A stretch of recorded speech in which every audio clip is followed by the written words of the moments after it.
Welcome to Building People, Companies, and Careers, brought to you by AccruePartners. I'm Amy Pack. Hey, and I'm Patty Comer. We're your host on this journey through the vibrant business landscape in the Queen City of Charlotte, North Carolina. This podcast is an extension of our mission statement at AccruePartners, where we've spent over 20 years fostering connections and building relationships. Whether you're a client, candidate, or business influencer in Charlotte, this podcast is for you. As co-founders of AccruePartners since 2002, we've evolved into a powerhouse, delivering staffing, search, and project consulting solutions for our clients and candidates. We're immensely grateful for your support throughout our journey. And now through this podcast, we're excited to share the stories that defined our path and our future. So let's dive in. Let's do it. With us today, we have Ben Brandon. Ben is our EVP of Client Success and Revenue. So he's in charge of all sales for the company. You got half the company that reports to you. He's an internal colleague of ours. We had the opportunity this week to celebrate our 22-year anniversary, and Ben Brandon has been here for 50% of that time. Right. So 11 years of the 22. Correct? Yes. Okay, happy anniversary. Thank you. But today's episode is going to be called the Boomerang Bounce Back. So Ben has an interesting story that Amy and I love our boomerangs. We think our clients actually love their boomerang stories, but I think we were the first to kind of coin the boomerang bounce back on LinkedIn. It caused quite the uproar in all the social media posts. So I think I was chief of boomerangs, chief boomerang officer. Chief boomerang officer. And some people loved it and some people didn't love it on LinkedIn. Right. But so I think the story will be really interesting because you've grown up with us and then you left for a while, and it really has been very impactful. So glad to spend time with you, Ben. Yeah, appreciate it. Thanks for having me. Yeah, absolutely. So Ben, we like to start every podcast out with the same question is what we prep our candidates to expect in an interview. So why don't you tell us a little bit about yourself? I was prepared because I've listened to the other podcasts. And it's funny because we do prep candidates, and I've been doing this for 13 years now. In total, 11 with Accrue. But, usually we're prepping candidates, focus on business. I think being a podcast, I'll tell you a little bit more about me personally. So originally from Johnson City, Tennessee, which is about 3 hours from Charlotte. Graduated, grew up. My parents were both barbers, so I grew up in a hair salon. Always been able to talk to a brick wall. Lower middle class family, so I always valued money and working hard to earn money. So ended up going to University of Tennessee. I changed my major 50 times. I think I started landscape design, and then I changed to I wanted to be a pharmacist, and then I took chemistry 101 and realized I wasn't going to be a pharmacist. And ended up on accounting, landed on accounting, and graduated from there. Got an internship with KPMG. KPMG offered me a full-time role. Had to go get my 150 hours to set for my CPA. So I did that back at ETSU. And then I went to KPMG in Atlanta. I was there for about 3 years. Great exposure to a lot of different industries, working with the CFO or controller of these businesses. But knew I wasn't going to be in accounting forever. And interesting enough, a lot of people don't want to hire an auditor for a sales position. So no one would really take a chance on me until I met with AccruePartners. And so you guys had interviewed me to be a finance and accounting recruiter, and kind of the rest is history. And I'm trying to remember that story because he was in Atlanta, Jason Ramstein. Yep. How did you hook up with Jason? You met him somewhere. What was that story? So there's this guy that was recruiting me for Home Depot accounting jobs because he liked my public accounting background. I talked to him a few times, didn't really understand why I was talking to this guy or what he even did at the time, which is funny now that I've been in his position. And I said, I don't want to do accounting anymore. I want to do what you do, but I want to do it in Charlotte because I want to be closer to home. Atlanta was a little bit too big for me. I had a buddy that came to Charlotte right after college, so I loved the city. I thought it had all the fun stuff that Johnson City, Tennessee didn't have, but it wasn't a parking lot like Atlanta. So he said, well, we don't have a presence in Charlotte, but I know a guy, which was Jason, who worked with you all. He said, let me introduce you. So I met Jason for a beer.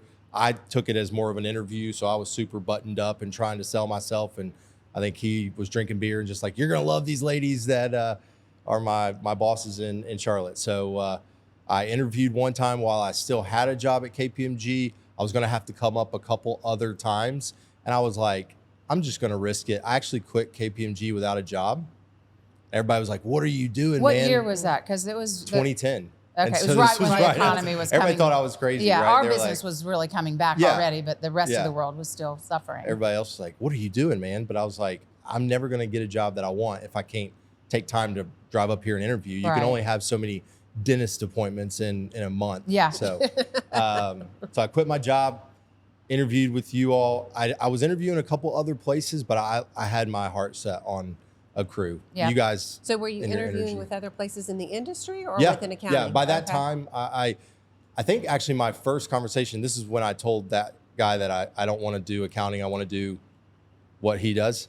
I had already talked to one other company. I can't even remember the name now. And they were telling me a little bit about the industry and what they do. And I said, well, I got this other guy that calls me all the time for these jobs. I kind of understand what you do now. And so, I just said, hey, I want to do what you do, but I want to do it in Charlotte. And he got me in contact with Jason. And, Yeah. and like I said, I think that's interesting though, because like I remember when I had a job, I wasn't an owner or a founder. I used to have like 5 or 6 recruiters calling on me when I worked at Accountants on Call. Yeah. In the Carillon building, and I kept them in my little day timer, and all these recruiters would try to call and recruit me all the time, and I never had one relationship. And I think it's really interesting, like you said, you couldn't even remember the names of the firms, and we fight that so hard at Accrue. Like, we want to be memorable, and I tell people all the time, you have to have a relationship with a recruiter because you need them when you don't need them. You don't need to call them when you're in oh shit mode looking for a job. You should have already been friends with Ben or Patty and Amy or Jason in your circumstances before you needed Jason. Yeah. So I think that's kind of brings back some memories about we do love our brand a lot, and we think everybody knows us, but I'd hate for someone to say, yeah, I met with somebody in Charlotte. I can't remember the name of that firm. Well, Like, and it's that would drive me something- nuts. I think because of that experience and because kind of early on in my career, I read a book called The Go-Giver. You guys suggested You love it. that book. I love that book. But it's a very simple book, but it talks about adding value at every interaction and understanding how everything's connected. So I've always strived to do that here, especially on the recruiting side and also on the client side. But I can't place everybody at that single time. They might land through either one of my competitors or on their own. But I want to make sure that I'm giving them a lot of tools, resources, coaching. I mean, every 30 minutes of their time is so valuable. So I want them to walk away and be like, I'm glad I took that time to meet with Ben. So I've approached every interaction in this industry that way. I think because I didn't know why I was being called and I didn't quite understand it. And I saw the value in having the relationship and because of that book. Yeah, well, invest in relationships is one of our core values, and leading our sales efforts. Obviously, you've got to be that chief sales guy that's building relationships, and Absolutely. that really, I mean, people know that about you. If anyone, they follow you and whatnot. Well, So and from a sales perspective, as we always say, candidates are clients, clients are candidates, and the impact of that on the flywheel is significant. Yeah. So tell us about your journal. I mean, I think the story about you leaving public accounting, getting into sales, you knew what your good skill sets were. You've become more refined, now that you're older and you know what you're good at. Yeah. What was that like, making a complete shift of counting audit numbers in some conference room of some public company versus Wild West at Accrue, and you don't have an agenda for the day. You create your workload. Right. You're not told what to do. Kind of. Yeah. Do you remember what that felt like? Yeah, absolutely. Well, and I will say too, it was very refreshing because going to a company like KPMG and the Big Four, I have so much respect for them. We partner with a lot of them here in Charlotte, but 13 years ago, being in public accounting felt very like stuffy, and coming from a barber shop where my parents owned a barber shop, I didn't know if I was cut out for corporate. Like I love business, but I don't like to take anything like too serious, right? So getting here and understanding that like you could just come as you are, do hard work, like connect with clients. It's really about the value you deliver, and it wasn't just about the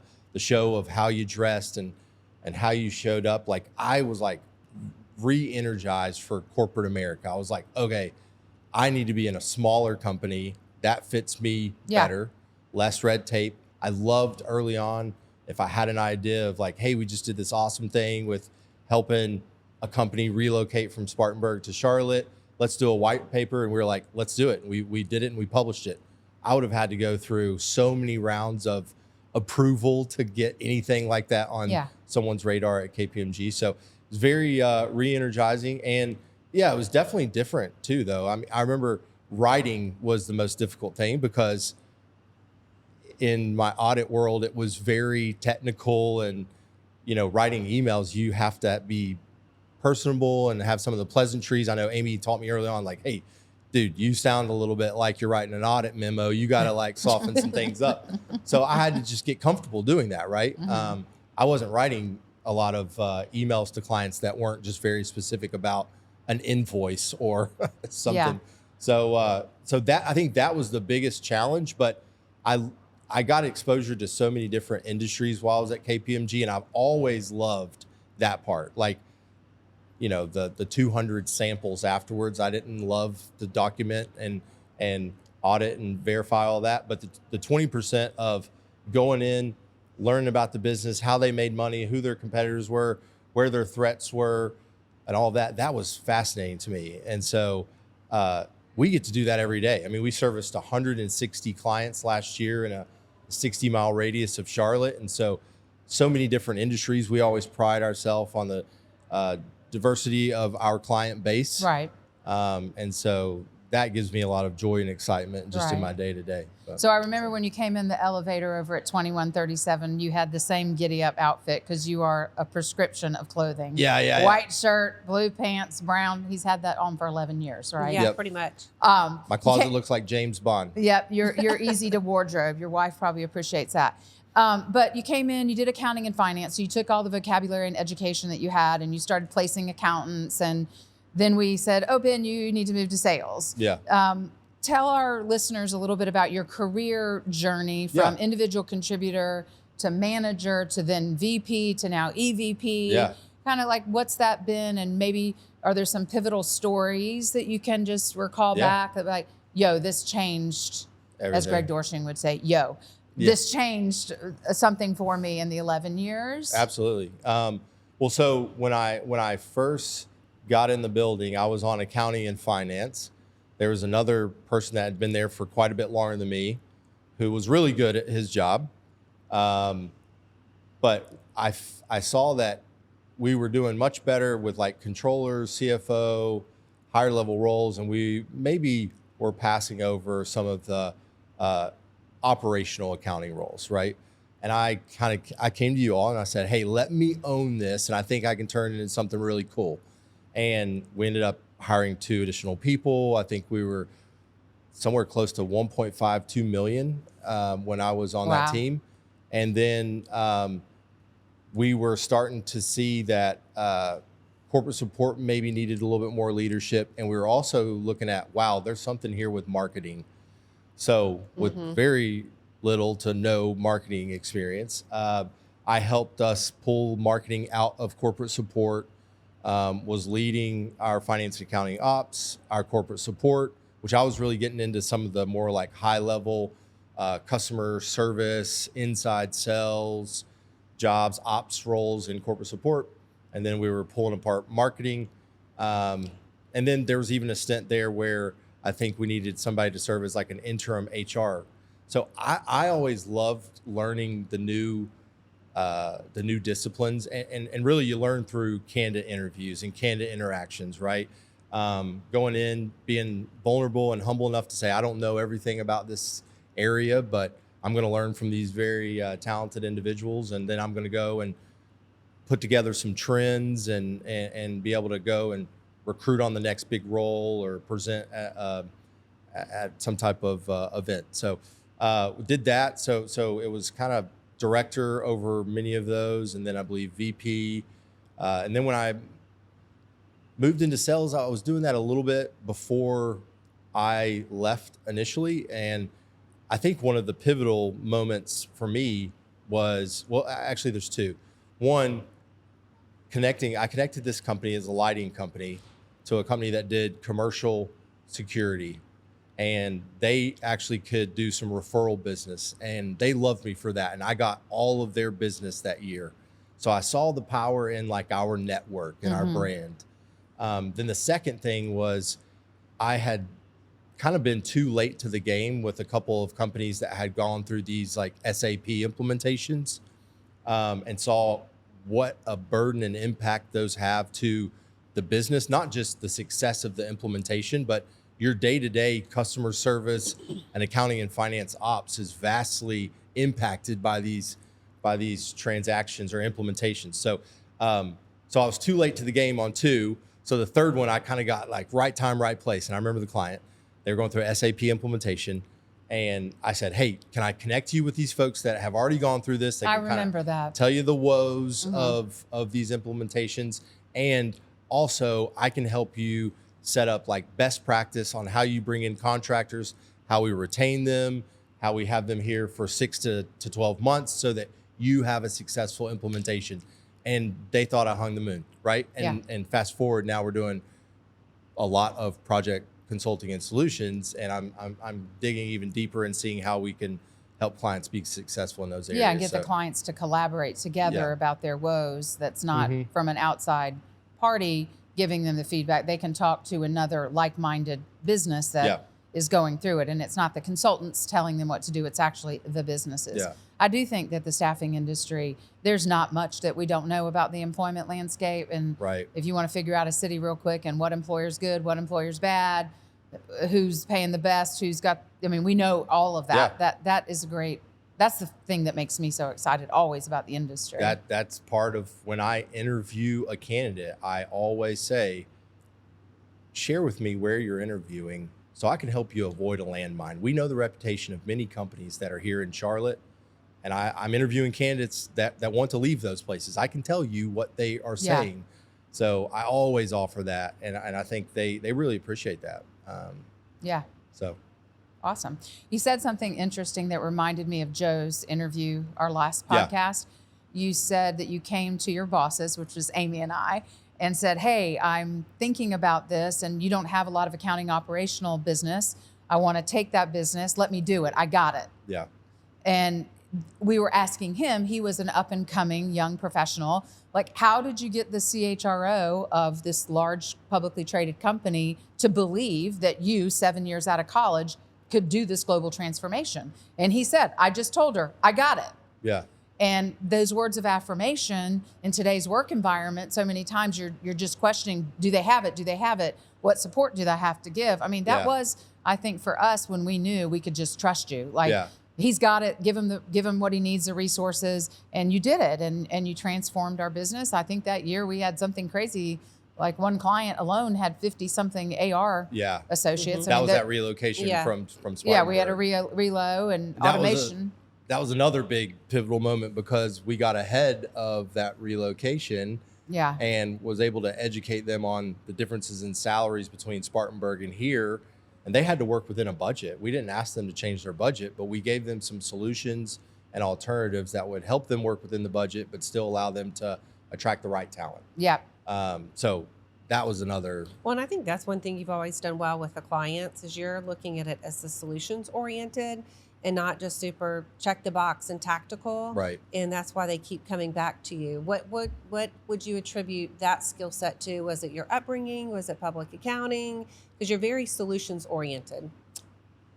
That's a good question. I want to kind of say, going back to days of growing up in a barbershop, you're always hearing all these stories, right? And everybody's got their own opinion.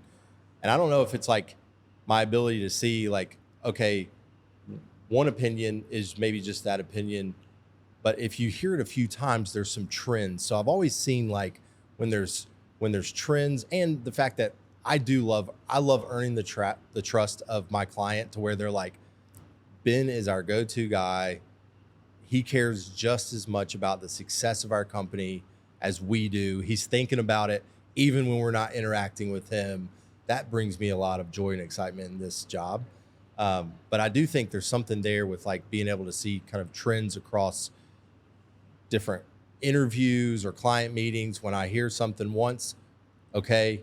When I hear something 3 times, 4 times, 5 times, I start kind of collecting that and saying, okay, there's something here, right? Yeah. Doing some research, socializing it in here and kind of coming up with, okay, I know this is something that we need to put some effort behind learning and being a subject matter expert in. Maybe we're not today. Maybe we need to go to a public accounting firm and get them to talk to us about ESG. We did that earlier this year, right? Because we saw some growing trends from clients. So I enjoy that a lot. So let's talk about the Boomerang situation. And so there was a time and a place that we kind of needed to take a little separation. And we didn't get Short divorced, breakup. but it was like a 2-year separation. Yeah. So talk to us a little bit about that experience and what you learned. And, I do think if I look at the Boomerangs, we probably have advanced more because of the Boomerangs who have left and come back.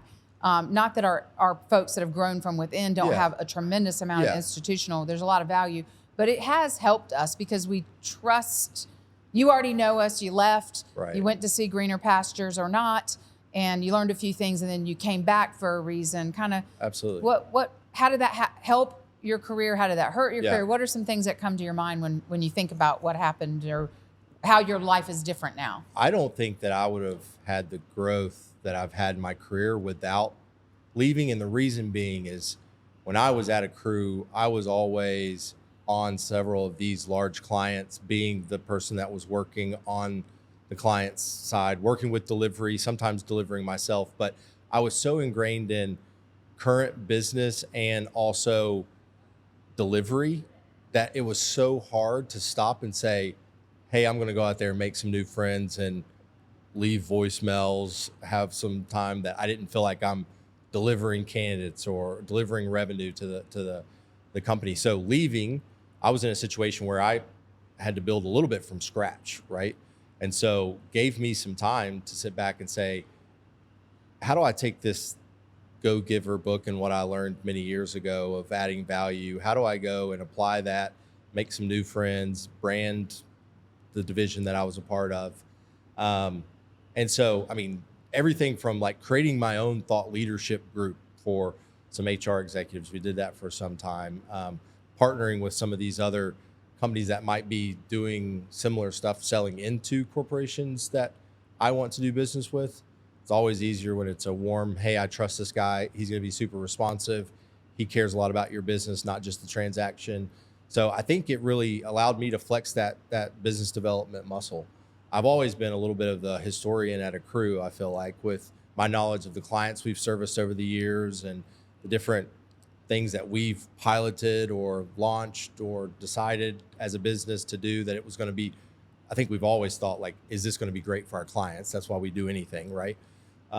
So I think it allowed me to grow a lot in that way. I don't think there's anything that hurt my career. I think there's a lot I missed. I missed being at headquarters. I missed having one meeting and getting a marketing white paper to our clients versus 3 months of trying to talk to headquarters on another area of the U.S. to get something approved. So there's a lot I missed, and there's a lot that you all had done while I was gone that I was very attracted to when we started talking about me coming back. The Center of Excellence, the client success team that I now lead, and a lot of the automation tools that you all had started to use. I thought this is all awesome stuff. Wasn't doing it at the other place that I was at, and so I was really excited about those things. So I wish there was like an executive loaner program. So like, Right. like we wouldn't have to lose our people to send them off to go Just a somewhere rotation. else and come back. We're not big enough where we can just say, oh, go deploy over there in, Greenville, South Carolina and pick up some skills and come back. Yeah. We're not big enough. Yeah. But I have seen, I know at Novant, they took an executive and loaned him to CMS. And hopefully he'll go back to Novant. Yeah. It would be kind of interesting if you could figure out a way to shuffle people into different industries. But like working in a different culture, working with people that was another thing. Like we have a operating rhythm here, and we have like a set of standards that we hold each other to.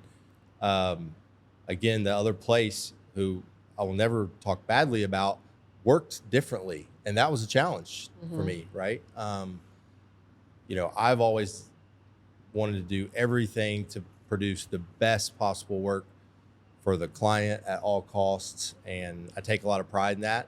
And, so like I said, there's just a lot that I missed. What would be Accrue. some advice that you would give someone that has left, maybe wants to go back to their old employer, be a Boomerang, or is considering making some of those changes?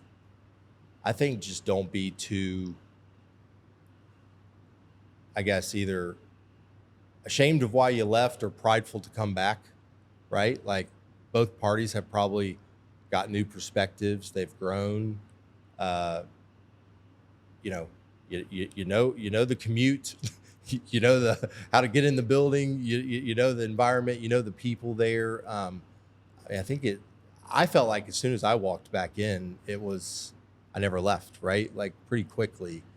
Well, and for us, we were able to validate our belief system and Yeah. say, okay, so are we right now that you've been somewhere Yeah. else? Is this legit Absolutely. or should we look at this differently? Yeah. So I know for us, for our Boomerangs, we've been like, how did you do this at so-and-so? Or if we've hired someone, Evan, who leads IT, came from a national IT competitor. Yep. How did y'all do it over there? Right. Not just because the way we believe is the best way. I think we've Yeah. become a little bit more open-minded, also with people leaving. And Yeah. I mean, I think sometimes when you leave, it could be, there could be some wounds, but just like any relationship over time, it goes away. And then Absolutely. you just reach back out. And I think we've had, in your case, we reached back out because we wanted you to come home. We've had other Boomerangs who reached out to us and Yeah. said, hey, I think it's time for me to come back. Yeah. So I think we've opened the discussion that Absolutely. it's okay to leave somewhere Yeah. and come back. As long- yeah.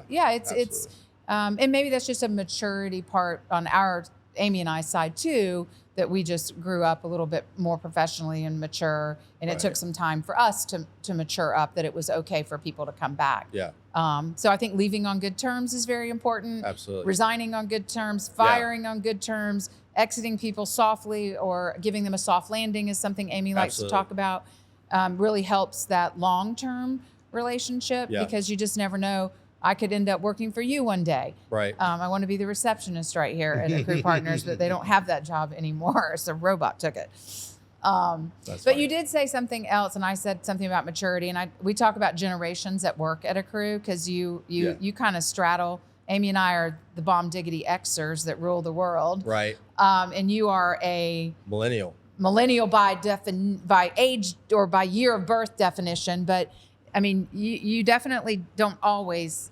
And our older millennials are becoming more like the Xers Yeah. anyways. Yeah. Y'all got kids and wives and cars and whatnot. But how would you describe your generation? And Yeah, I would say that I've always felt a little bit like an old soul. The baby boomers really take a lot of pride in their work, and they really are defined. Their self-worth is a little bit defined by their work. I feel very much the same.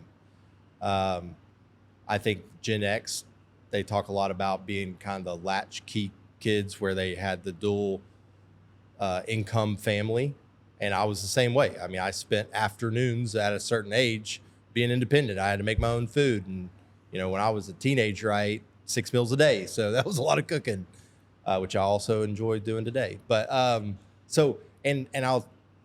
being right on the cusp of being the millennial, it's interesting because I still remember AOL, that crazy sound, That dialing dial-up. up. Yeah. Your mom getting on the phone and it kicking you off the internet. Right. So I'm not a digital native. I've had to learn and work really hard for anything that I can do in our systems. And I think I'm sufficient. what's the age range of your client success team? That's kind of interesting. What generations do you have on that team? I have millennial, Gen Z, one Xer.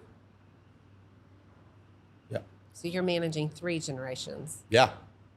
Isn't that wild? And do you It find it as a manager on the daily? Do you have different approaches in how you interact with them because of their generation definition, or how do you I do think that? It's a little bit more of just their own belief system, work style.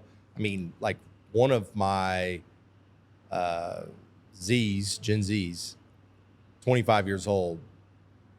A lot of the stuff that I refer to her, she's like, I have no idea what you're talking about. But she's like one of my best client success folks over there, and she's a little bit of an old soul too, right? Yeah. She's great with all the technology. If I have technology questions, she sits right beside me for a reason, right? But I don't talk to her any different way, and she loves working hard. She takes a lot of pride in what she does for her clients, and so I think she's just kind of adapted to I think who she has to work with. A lot of the client success, I think they kind of take on who they're calling into, like controllers, CFOs, probably millennials, Gen X. So they're kind of adapting to who they're calling on as well, right? Which is pretty norm for our industry, whether you're sales or you're recruiting. Your audience is going to be at varying levels of experience. And I've never thought about work-life balance until probably this last year and having my first kid. I always thought more of work-life integration. Always, there's nothing that I can't pick up a phone call and answer an email any time other than when I'm sleeping, right? And now it's a little bit different with the play area and a kid that wants to grab your phone all the time. There's some times in the afternoon where I have to unplug and then unplug it back in afterwards. So still a little bit of work-life integration, but I've never had to have the balance. Now I'm having to learn how to manage with the balance. So it's a little different. But, what are some tools that you've put in place to be able to do that as a new working parent?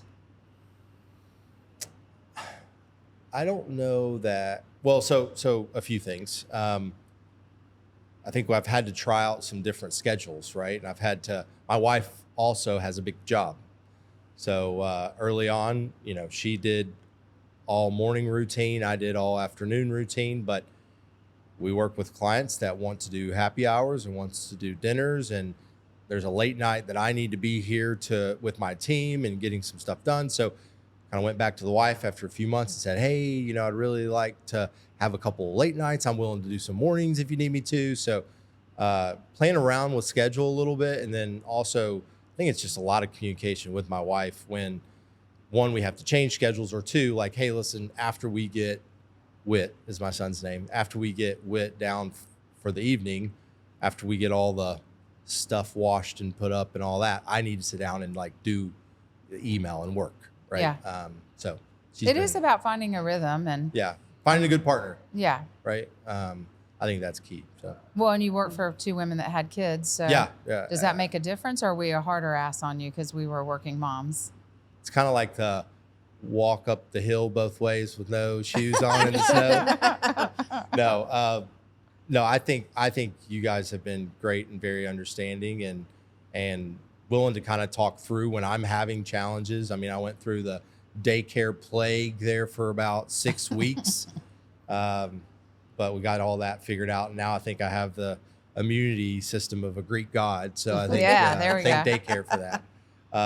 But no, it's been great. I think you guys have been understanding. Awesome. Yeah. well, you're going on a year as a working dad. That's hard to imagine. Oh, wow. That is hard to imagine. When's his birthday? This Approximately. month, 23rd. Okay. Oh, yeah, I'm fine saying that. Like you missed the incentive trip last year because of it. So you've been back 2 years. This will be your And I first haven't time been- you'll be going this next month. We're excited. Got babysitter lined up. First, second out of town weekend for the parents. So Awesome. first was Primland. Okay. We'll have to do it upright. Well, let's go to rapid fire. It's where we like to ask a series of Charlottean, based questions, right? Yeah. So why don't you tell us, what is your favorite restaurant in Charlotte? Favorite restaurant. And it can't be Postmates delivering something. Or Just Chipotle. Kava. Yeah. My wife and I really love Oak Steakhouse. Awesome. And the funny thing is, it is the food, but it's customer service. Growing up, again, back to growing up in a barbershop, it's customer service. What I do is customer service. I really value that when I am in a restaurant and if I'm in a retail center. Customer service is everything. I'll pay more for it. I will be a repeat customer, very loyal customer if I get excellent customer service. So, yeah. Oak Steakhouse is I haven't been there in a while. That's the one in South Park you're talking about? Yep. Yeah, it's been quite some time. Yeah, it's been a long time. Yeah. Like pre-COVID, long time. Yeah. We've gotten back there since. So, well, we can't ask you who your best boss and your worst boss was. That's a typical other rapid fire question since you've been here for came back. 11 of those years. What would you say? What is it about Charlotte that you enjoy the most? When you've been here now 13 years, Yeah, 14 years? Yeah, 13 years. Well, Charlotte's a really interesting place. We've always said there's no such thing as 6 degrees of separation. So I like that, especially the business community is very connected, probably 2 degrees of separation, right? Everyone in Charlotte is really willing to help other people, even if they don't know them. We take a lot of pride and success in businesses being successful when they're headquartered here, when they're moving here. You have all the fun stuff of like pro sports teams, restaurants, Whitewater Center. You got all the fun stuff, but you're not stuck in traffic all the time. Traffic can be bad here, I guess, during rush hour, but it's not. If you've been to Atlanta, always I Right. joked when I first came here and I would talk to a candidate and they'd say, that's about 30 minutes away. I don't want to commute there. And I understand everybody's got different situations, but I always thought like, oh my gosh, like Atlanta, I couldn't go anywhere under an hour and a half, right? So Charlotte's just, I think it's easy to have a great lifestyle when you have a big job and you still want to do fun stuff. And now having a family, it's a And great your dad's spot to have here, a so family. your family's moved here, Absolutely. so it is age generational wise, lots of multi, Yeah. generations. A lot of good golf courses. Which Yeah, is you like to important. golf. Yeah. So, but no, I absolutely love, this is home, So Awesome. Well, we appreciate everything that you've done for Accrue, and I mean, we wouldn't be where we're at without you, and you know that.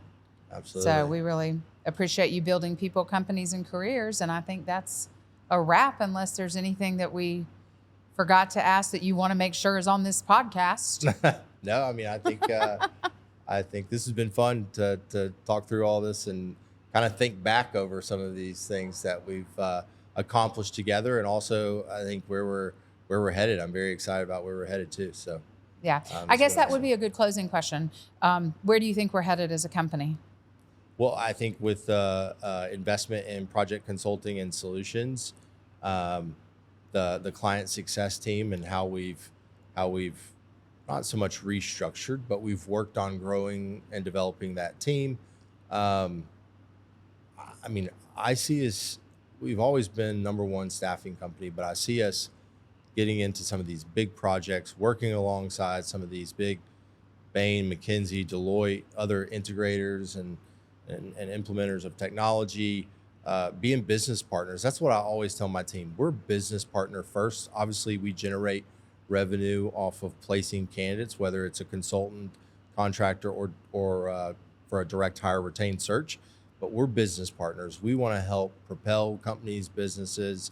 We want to get a look under the hood, understand them, know them outside of work. So building those relationships. But if I see us needing to have a new space because we are going to bust out the seams of this one, and I see us hitting the revenue goals that we've set out to hit, and building some phenomenal careers here, even internally at Accrue.